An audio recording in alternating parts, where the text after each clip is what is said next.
After Henry low and it's applications numerical solving के बाद अब हम बात करेंगे वेपर प्रेशर्स और कुछ बेसिक टर्म कंडेंसेशंस, इवेपोरेशंस, एटीएम प्रेशर वगैरह इन सब के बारे में, जो कि आप बहुत छोटी क्लासेस से फिफ्थ सिक्स क्लासेस से आप पढ़ते आ रहे हो।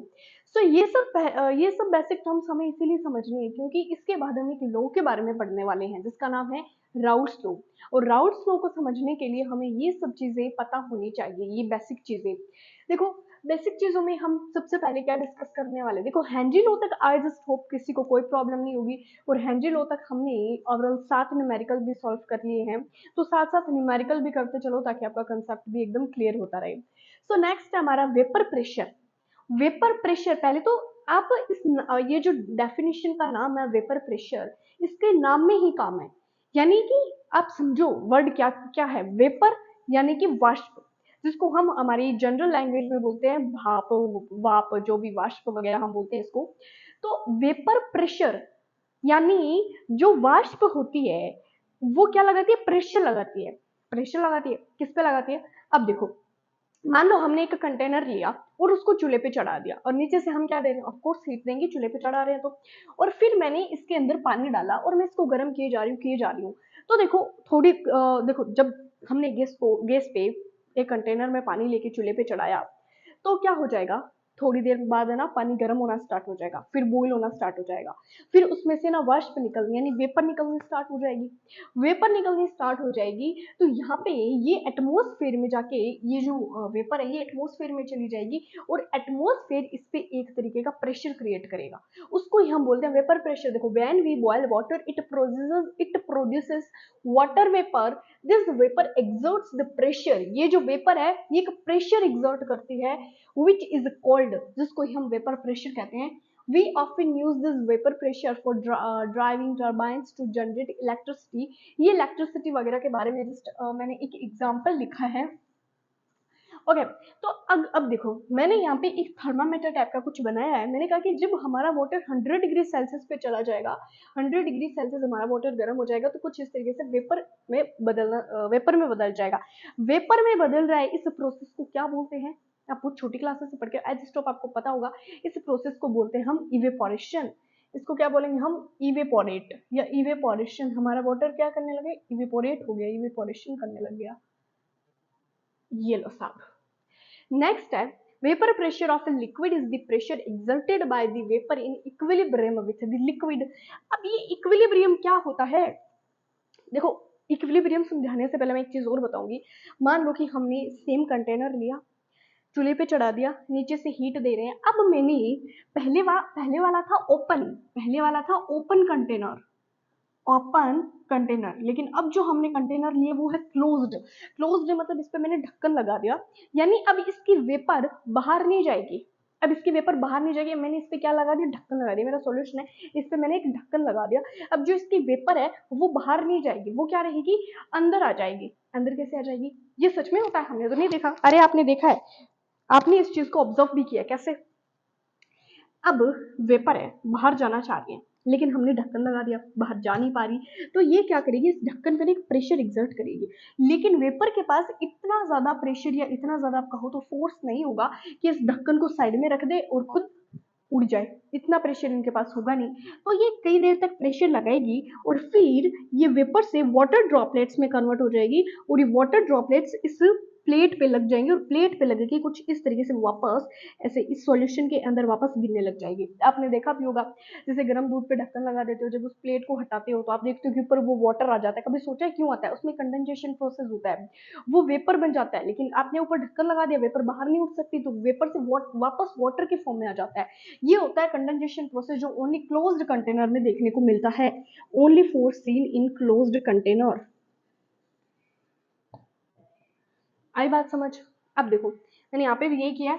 अब हम इक्विलिब्रियम को समझेंगे। इक्विलिब्रियम का क्या मतलब होता है? इक्विलिब्रियम का मतलब होता है, आप एक तरीके से समझो, आपके हालांकि आप 11th क्लास में इक्विलिब्रियम का चैप्टर पढ़ के, बट मैं एक डायनामिक प्रोसेस से समझाऊं तो आप कभी वो सीसो वाले झूले पे बैठे हो, पार्क में जाके बैठे हो, और एक तरफ सामने बैठ जाता है एक इंसान, मान लो आप कोई दो दोस्त हो, आपका एक दोस्त इधर बैठ के एक दोस्त इधर बैठ गया, वो सीसो वाला झूला, कभी आपका वेट ऊपर कभी नीचे, लेकिन जब आप एकदम बराबर आ जाओगे ना, एकदम बराबर आ जाओगे, कुछ इस तरीके से इक्वल स्टेट में, इक्वल डिस्टेंस पे आ जाओगे, इक्वल एकदम एक दूसरे के आमने सामने आ जाओगे ना, तो वो आपका एक तरीके का सीसो वाले झूले पे आपका क्या हो गया, इक्विलिब्रियम कंटेन हो गया।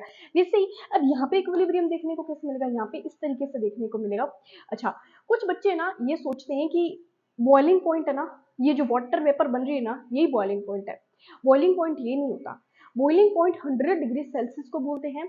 अब ये जो ऊपर से जो हमारा प्रेशर लग रहा है, ऊपर से प्रेशर मतलब वेपर है वो उड़ रही है, फिर वो एक तरीके का प्रेशर एग्जर्ट कर रही है। अब यहाँ पे मैंने लिखा है our process has achieved equilibrium, rate of vaporization upon rate of condensation equal कब होगा।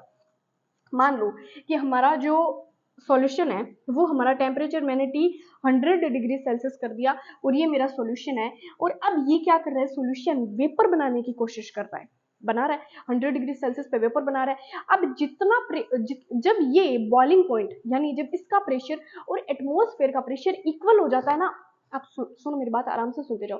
मान लो आपका टी 100 डिग्री सेल्सियस है, जब आपका सॉल्यूशन का प्रेशर और आपका बाहर एटमॉस्फेयर का प्रेशर इक्वल हो जाए, दोनों का प्रेशर इक्वल हो जाए, तब आपका प्रोसेस होगा वो इक्विलिब्रियम में आ जाएगा। यानी अब जितना आपका जो सॉल्यूशन में कंडेंसेशन बनेगा उतना इक्विलिब्रियम होगा, जितना कंडेंसेशन उतना इक्विलिब्रियम, जितना कंडेंसेशन उतना इवेपोरेशन होगा।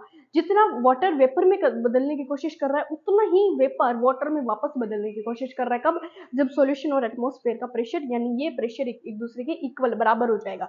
ठीक है, तो लिक्विड कन्वर्ट हो रहा है हमारा वेपर में एट इक्विलिब्रियम। नेक्स्ट मैंने लिखा है, और ये देखो यहाँ पे लिखा है कि our process has achieved equilibrium. Next मैंने लिखा volatile solution tendency to vaporisation. Tendency to vaporisation का क्या मतलब है, इससे समझते हो आप। टेंडेंसी टू वेपराइजेशन का मतलब है वोलेटाइल सॉल्यूशन। जैसे मान लो कंटेनर लिया, अब इसमें हम कंटेनर लेंगे, पानी डालेंगे, चीनी नमक डालेंगे, बस ये सॉल्यूशन बनाएंगे अपन। मैंने कंटेनर लिया और मैंने इसको हीट दी। अब ये वाटर क्या करेगा, ये कुछ इस तरीके से हीट वेपर में बदल जाएगा। क्या बदल जाएगा, वेपर में। वेपर बना रहा है, इसका मतलब ये वोलेटाइल सॉल्यूशन है, वेपर बना पा रहा है, मतलब वाटर क्या कर रहा है, वेपर बना पा रहा है जब अपन उसको हीट दे रहे हैं। इसका मतलब ये क्या, वोलेटाइल यानी वेपर बनाने की टेंडेंसी रखता है। ठीक है, अब मान लो मैंने इस वाटर के अंदर कुछ चीनी के दाने डाल दिए, मैंने इस वाटर के अंदर चीनी के दाने डाल दिए।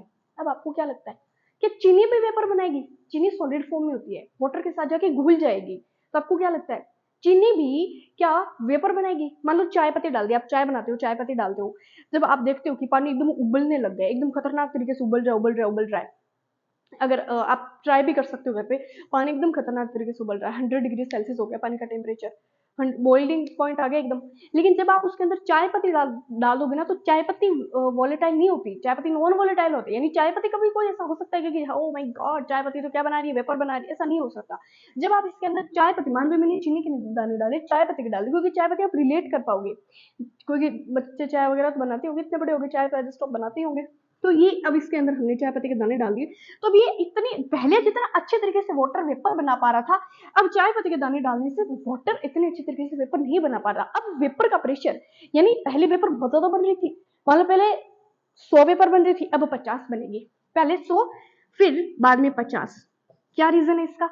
इसका रीजन ये है क्योंकि चाय पत्ती खुद नहीं बना रही, चाय पत्ती खुद वेपर नहीं बना रही, लेकिन वो पानी को डिस्टर्ब तो कर रही है। पहले पानी कंटेनर में सिर्फ पानी अकेला था, पहले पानी सिर्फ अकेला तैर रहा था, तो जितना मन हो रहा था वो वेपर बना रहा था, जितना उसको टेम्परेचर मिल रहा था उतना वो वेपर बना रहा था। लेकिन फिर क्या हुआ, बाद में इसको चाय पत्ती के दाने आ गए, लेकिन अब वेपर जो वाटर वेपर बनाना चाहता है लेकिन चाय पत्ती आ जाती है, वो वेपर बनाना नहीं चाहता लेकिन चाय पत्ती आ जाती है।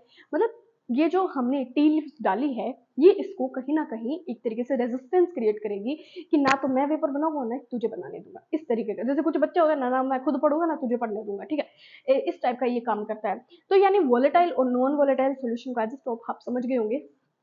अब मैं इसको एक तरीके से समझाना चाहूंगी। मान लो मैंने ए लिया सोलवेंट, सॉल्वेंट हम किसको कंसिडर करते हैं, जिसकी क्वांटिटी ज्यादा होती है। मैंने वाटर लिया और मैंने इसको हीट दी, और ये हमारा आप देख सकते हो वेपर बना रहा है।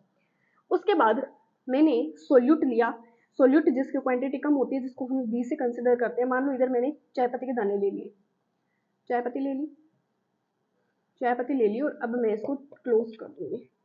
ठीक है, अब मैं इस पे क्या कर रही हूँ, मैंने इसको हीट दी, लेकिन अब मैंने देखा कि ये वेपर नहीं बना पा रहा। ये प्रेशर कहीं ना कहीं क्रिएट कर पा रहा है, वेपर बना पा रहा है, तो मैं इसको कर दूंगी पी नोट ए, इसको मैं बोल दूंगी पी नोट बी। हालांकि बना नहीं रहा, लेकिन मैं बोल तो सकती हूँ। अब मैंने क्या किया, पहले अब पानी का कंटेनर अलग है, चाय पत्ती का कंटेनर अलग है, मैंने इन दोनों को एक साथ एक बड़े कंटेनर में डाल दिया, साथ में पानी डाल दिया और साथ में मैंने चाय पत्ती डाल दी, यानी ए प्लस बी का सॉल्यूशन बन गया। ए प्लस बी का मेरे को एक तरीके का सॉल्यूशन मिल गया। क्लियरली विजिबल है या? तो ए प्लस बी का मेरे को सॉल्यूशन मिल गया। अब यहाँ पे देखो बहुत सारी वेपर बन रही थी, लेकिन रीजन समझ आ गया, क्योंकि सरफेस पे टी लीव्स के भी कुछ पार्टिकल्स आ गए, इसीलिए इसको रेजिस्टेंस क्रिएट कर रहे हैं एक तरीके से वेपर बनाने के लिए। एज होप आपको समझ आई होगी। अब जो हमारे एक साइंटिस्ट थे, राउट नाम था उनका, उनके नाम के बेसिस पे उनका लॉ बन गया राउट्स लॉ। राउट्स लॉ ने एक वॉलेटाइल सॉल्यूशन लिया था, एक नॉन वॉलेटाइल। फिर राउट्स लॉ के बेसिस पे 4 कैटेगरीज की हम प्रॉपर्टीज भी पढ़ते हैं, बहुत ज़्यादा इंपॉर्टेंट है, उनके बेसिस पे ग्राफिकल और न्यूमेरिकल पोर्शन भी पढ़ेंगे। अब ये इतना समझ में आ गया, इसका मतलब अब आप राउट्स लॉ पढ़ने के लिए एबल हो। और अच्छा एक बात और, जो राउट्स लॉ थे, उस मतलब उन्होंने ये टर्म का यूज किया था P not A P not be. अब ये पूरा सॉल्यूशन मिलके बना रहा है आपका पीटी। क्या बना रहा है? पीटी, जिसमें पी ए का सॉल्यूशन, पी बी का सॉल्यूशन। पी ए का सॉल्यूशन क्या है? पी ए कितना वेपर बना रहा है? पी नोट ए, और एक्स से लिख दूं मैं यहाँ पे, एक्स से लिख दूं। क्यों क्यों लिख दे एक्स से? क्योंकि इसका एक प्रेशर बना रहा है, तो यहाँ पे कोई ना कोई मॉल फ्रिक्शन भी तो है, पार्टिकल्स तो है ही, पानी के भी पार्टिकल है, टी लीव्स के भी पार्टिकल है, तो पार्टिकल्स तो है ही। तो मैं यहाँ पे एक्स से लिख सकती हूँ। हालांकि मैं आपको सिर्फ एडवांस्ड फॉर्मूला समझा रही हूँ, असली फॉर्मूला तो आप तभी समझोगे जब राउट्स लॉ की डेफिनेशन पढ़ोगे। मैं बस बताना चाहती हूँ कि क्या कहना चाह रहा है Raoult's law. P B, P naught B, pressure बना नहीं रहा, लेकिन हमें फॉर्मूला बनाने के लिए इसको पी नोट बी लिखेंगे, और इसके भी कोई ना कोई मोल फ्रिक्शन होगा, यानी टी लीव्स का मोल फ्रिक्शन तो होगा, इसके पार्टिकल्स का मोल फ्रिक्शन होगा। मोल फ्रिक्शन आप यहाँ तक आए हो तो मोल फ्रिक्शन तो पढ़ के आए होंगे, ठीक है। तो दोनों को मिलाया, ए प्लस बी हो गया, वेपर अब कम बनेगी, यहाँ पे वेपर बहुत ज्यादा बन रही थी, और फिर हमने पूरा सॉल्यूशन बना दिया। तो ये थी हमारी कुछ बेसिक टर्म्स। अब हम पढ़ेंगे राउट्स लॉ के बारे में। सो मूव करते हैं राउट्स लॉ की तरफ।